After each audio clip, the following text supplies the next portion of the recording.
We had a very fulsome 2 days with the Chinese delegation led by Vice Premier Ho Lifeng. It was our third meeting. I'm happy to say that London built on Geneva, Stockholm built on London and Geneva. I think we had great momentum going into the meeting thanks to the president's trade deals. I think that the Chinese were surprised by the magnitude of the Japan deal, by the magnitude and the terms of the European deal. So I think that they're never compliant, but I believe that they were in more of a mood for a wide-ranging discussion. The discussion centered on the two economies. We had a very in-depth report on them on the Chinese economy. We gave a very detailed report on the U.S. economy. We talked about the trade deals that we were doing with other countries. We expressed our concern about Chinese overcapacity globally and what that might mean for this year, for the next few years. We expressed our concern for their purchases of sanctioned Iranian oil, of which they buy about 90%. We also expressed our regret that we believe that they had sold Russia about $15 billion of dual-use technologies. But the overall tone of the meetings was very constructive, and I will pass it over to Ambassador Greer. Thank you. We also reiterated the premise of the President's trade program and trade policy, which is to reduce U.S. deficits, increase manufacturing, and reshore our economy. We made sure that they understood that these are the goals of what the President's trying to do. And again, we expressed our satisfaction that many of our major trading partners have come along with this. President von der Leyen on Turnberry on Sunday, when I was there, she specifically mentioned that the U.S.-EU deal is about rebalancing and trying to rectify the giant EU surplus with us. And so we've been happy to be working so constructively with many of our partners. And we had that kind of a discussion with the Chinese as well. And of course, we were here, in the first purpose to confirm the implementation of what was agreed in London in terms of accelerating the flow of rare earth magnets from China to U.S. companies. And then we were able to discuss further how to make sure that the entire U.S. supply chain, including those that go through third countries, could be accelerated. Thank you. Yeah, and I would say on a personal level, we've developed great respect. And Ambassador Greer knows several of their team from the first administration. And again, I think it was the level of momentum and the entire reordering that President Trump has done of the global trading system. So now here you have the two largest economies in negotiation. And as I've said before, and we reiterated to them, we don't want to decouple. We just need to de-risk with certain strategic industries, whether it's the rare earths, semiconductors, medicines, and we talked about what we could do together to get into balance within the relationships. Ambassador Greer has made the fantastic point that for decades the U.S. trading system sacrificed manufacturing for to be able to sell, whether it was ag or natural resources. And now under President Trump, as you've seen with the Japan deal, with the Europe deal, we are able to do both. We are able to reshore manufacturing and also do substantial purchase agreements of U.S. ag and energy. Great.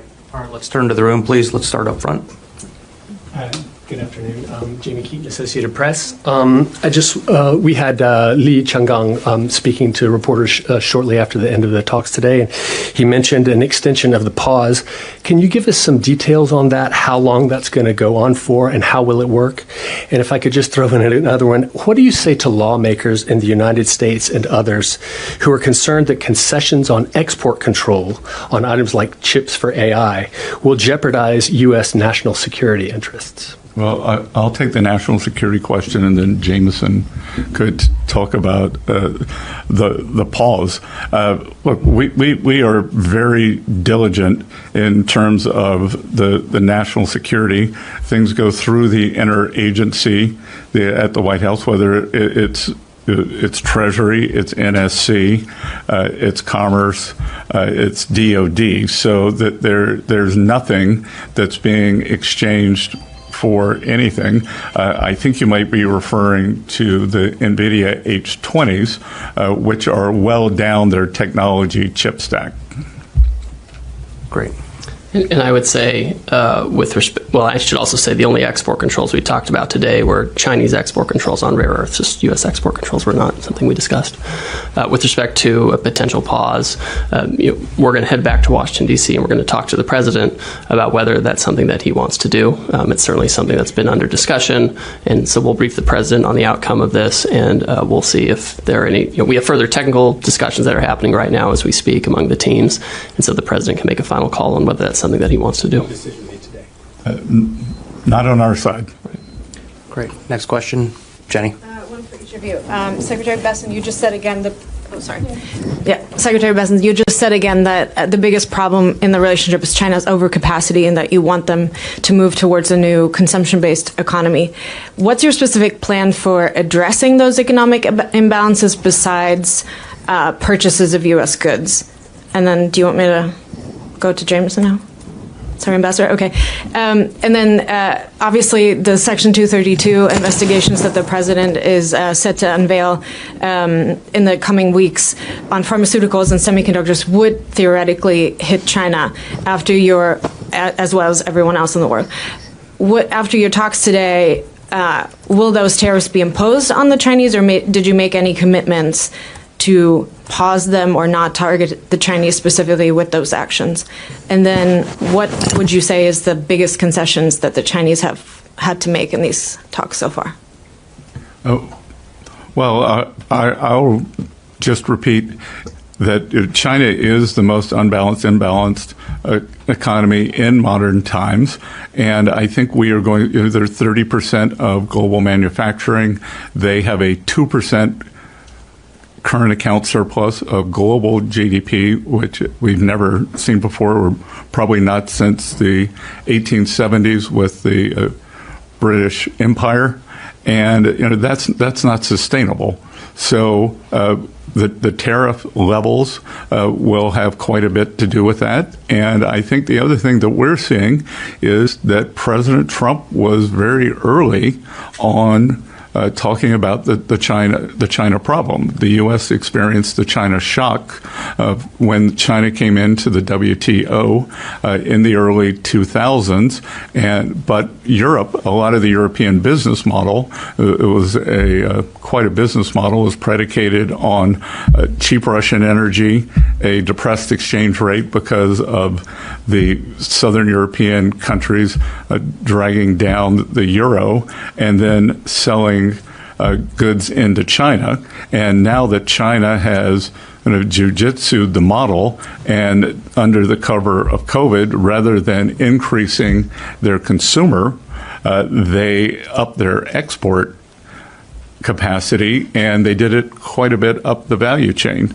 So, we'll see over time. But my guess is that over time, that the other economies, developed economies, will start increasing their tariff barriers, and the global South, they just can't absorb all this Chinese production.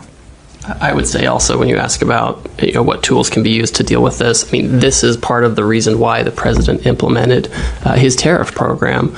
Right now, if you look at the numbers, we're still tracking an annual trade deficit with China. But if you extrapolate it out from the numbers we have so far, So far, it looks like it's going to be at least $50 billion smaller this year. So that's some progress already. With respect to the Section 232, this came up during discussions. The Chinese asked us about it. You know, what's the plan? What's the timing? We shared what information we could. You know, you've heard President Trump talk about this publicly, which includes, you know, discussion of, you know, having a situation where you start with a lower tariff, but then you go to a higher tariff at some point to try to, you know, bring back manufacturing of pharmaceuticals or semiconductors. These are global actions. They don't target the Chinese. They don't target any particular country. They'll be applied globally. There aren't any exceptions or exemptions for particular countries. And what's the biggest concession they've made? That the Chinese have made? Well, I would say they blocked all of their rare earth magnets, and now we're getting them. Great. Next question, please, Gavin.